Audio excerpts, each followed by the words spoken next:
കേരളത്തിലെ കുപ്രസിദ്ധ ഗുണ്ടാ തലവനും നിരവധി ക്രിമിനൽ കേസുകളിൽ പ്രതിയുമായ അനീഷ് ആൻ്റണി എന്ന മരട് അനീഷിനെ കോടതി വെറുതെ വിട്ടു. കുന്നംകുളത്ത് കുഴൽപ്പണം തട്ടിയെടുത്തു എന്നതായിരുന്നു അനീഷിനെതിരെയുള്ള കേസ്. ചാവക്കാട് അഡീഷണൽ അസിസ്റ്റന്റ് സെഷൻസ് കോടതിയാണ് അനീഷിനെ ഇപ്പോൾ വെറുതെ വിട്ടിരിക്കുന്നത്. ബസ് യാത്രക്കാരനായ യുവാവിൻ്റെ 8.5 ലക്ഷം രൂപയാണ് മരട് അനീഷും സംഘവും ചേർന്ന് കവർന്നെടുത്തത്. സിനിമ സ്റ്റൈലിൽ ചേസ് ചെയ്ത് വന്ന് കാർ കുറുകെയിട്ടായിരുന്നു അന്ന് ഈ കവർച്ച നടത്തിയത്. മരട് അനീഷ് ഈ കുറ്റം ചെയ്തതായി തെളിയിക്കാൻ പ്രോസിക്യൂഷന് സാധിക്കാത്തത് കൊണ്ടാണ് അനീഷിനെ വെറുതെ വിട്ടത്. നേരത്തെ സാക്ഷികൾ അനീഷിന് അനുകൂലമായി മൊഴി കൊടുക്കുകയും ചെയ്തിരുന്നു.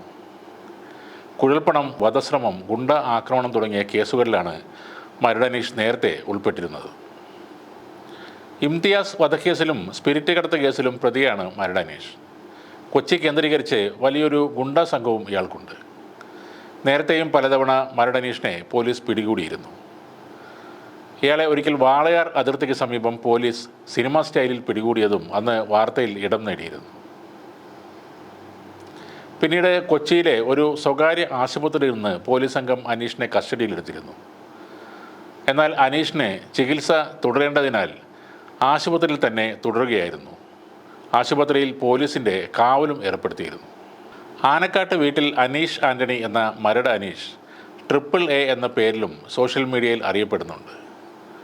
മാസ്ക്, തൊപ്പി, ടീഷർട്ട് എന്നിവയിലെല്ലാം ഈ AAA എന്ന ബ്രാൻഡ് പ്രിൻ്റ് ചെയ്ത് ഈ ഗ്യാങ്ങിലുള്ളവർ ഉപയോഗിക്കുകയും ചെയ്യുന്നുണ്ട്.